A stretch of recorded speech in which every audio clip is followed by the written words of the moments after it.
Selamat datang di webinar diskusi online bersama Pendeta Esra Soru. Dalam webinar ini, kita mengadakan diskusi dengan cara yang berbeda. Anda akan diberikan kesempatan untuk bertanya dan mengangkat topik-topik yang ramai dibahas mengenai Kristenan. Berikut adalah cuplikan video dari diskusi-diskusi yang kami lakukan setiap Senin 2 minggu sekali jam 7 malam. Dan bagi Anda yang ingin mendaftar, silakan Anda bisa klik link yang tertulis pada caption. Jangan lupa untuk klik dan subscribe YouTube channel Pijar TV.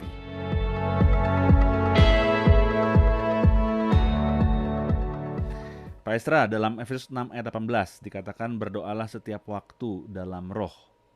Nah, ini artinya apa nih Pak? Berdoa setiap waktu dalam roh. Apakah harus menggunakan karunia bahasa roh? Atau apa arti dari berdoalah setiap waktu dalam roh? Silakan Pak Esra. Efesus 6 ayat 18 ya.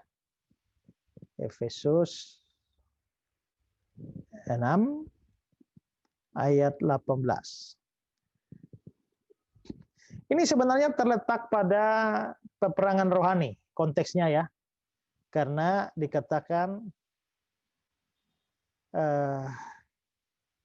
perjuangan kita bukan melawan darah dan daging, tapi melawan roh-roh jahat di udara. Karena itu kita perlu mengenakan seluruh perlengkapan senjata Allah. Ambillah seluruh perlengkapan senjata Allah. Nah, senjata Allah ini itu diambil secara simbolik dari seluruh perlengkapan tentara-tentara Roma. Maka ikat pinggang kebenaran, baju sirah keadilan, berkasutkan kerelaan beritakan Injil, ya perisai iman, ketopong keselamatan, pedang roh, firman Allah. Terus dalam segala doa dan permohonan. Nah, saudara, kalau ini distudi baik-baik, sebenarnya doa ini tidak termasuk dalam perlengkapan senjata.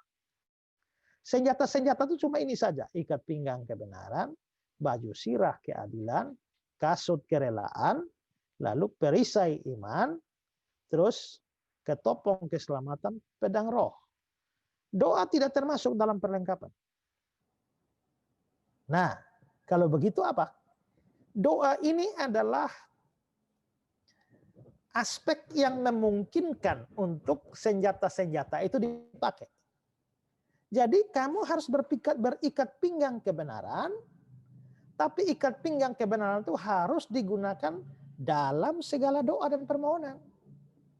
Kamu berbaju sirahkan keadilan, tapi harus di dalam doa. Ya, di dalam doa. Ya, kamu berkasutkan kerelaan beritakan Injil, tapi itu hanya bisa dilakukan dalam doa. Perisai iman, itu dalam doa. Ya, semua ketopong keselamatan, pedang roh, tapi harus dalam doa. Berarti doa inilah boleh dibilang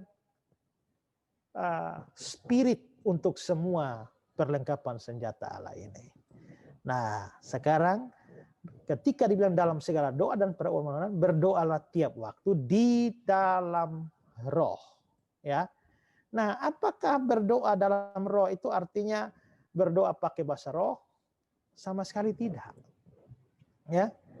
Apa artinya berdoa dalam roh itu? Ada seorang yang namanya Maxwell Coder, dia bilang doa dalam roh itu adalah doa yang keluar dari hati, yang didiami, diterangi, dikuasai oleh Roh Kudus. Karena hati saya didiami, diterangi, dikuasai oleh roh, maka melahirkan, roh itu melahirkan suatu permohonan doa, pujian, ucapan syukur yang terjadi dari roh.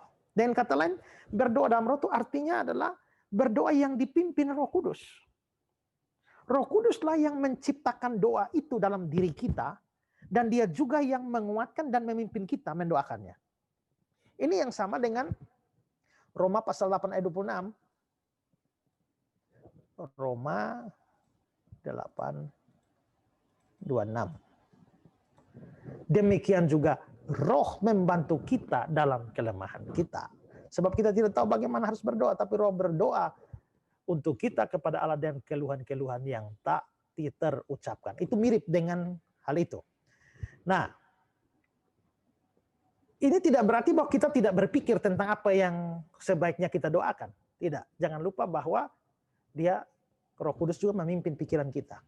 Yang harus kita lakukan pada permulaan doa itu adalah kita meminta bimbingan dan pertolongan Roh Kudus untuk bisa berdoa dengan benar sesuai dengan yang dikehendakinya. Saya beri contoh ya. Satu saat saya berdoa. Di awal doa saya itu saya meminta Roh Kudus menuntun saya di dalam doa. Nah, setelah saya mendoakan hal-hal yang sudah saya rencanakan sebagai pokok doa, pikiran saya lalu diarahkan pada hal-hal yang tidak saya rencanakan untuk didoakan. Setelah itu muncul dalam hati saya untuk mendoakan pelayanan teman-teman sekelas saya sewaktu saya kuliah dulu. Waktu saya digerakkan seperti itu, saya lantas bangun mencari foto teman-teman saya. Foto-foto teman waktu sekolah teologi dulu, kami kan wisudanya kan ada berapa banyak orang, ada fotonya. Akhirnya saya bangun, saya mengambil foto-foto mereka itu, dan saya lihat mereka satu persatu, dan saya mendoakan mereka satu persatu dengan seluruh pelayanan. Itu pertama kali saya mendoakan teman-teman sekelas saya setelah saya lulus dari sekolah teologi tahun 2001. Saya yakin bahwa saya dituntun oleh Roh untuk mendoakan hal itu. Karena saya belum pernah mendoakan hal itu. Nah, kira-kira doa yang tahu-tahu didorong oleh Roh Kudus dalam melakukan hal itu, itulah yang dimaksudkan dengan berdoa dalam Roh. Jadi itu tidak ada urusannya dengan bahasa roh, ya. Tapi doa dalam Roh itu artinya doa yang dipimpin atau dihasilkan, digerakkan dari Roh Kudus yang berdiam dalam hati kita.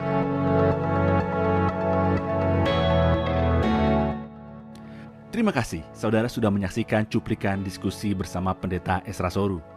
Jangan lupa segera mendaftar dengan klik link pada caption sekarang juga. Informasi selengkapnya ada pada image di akhir video ini.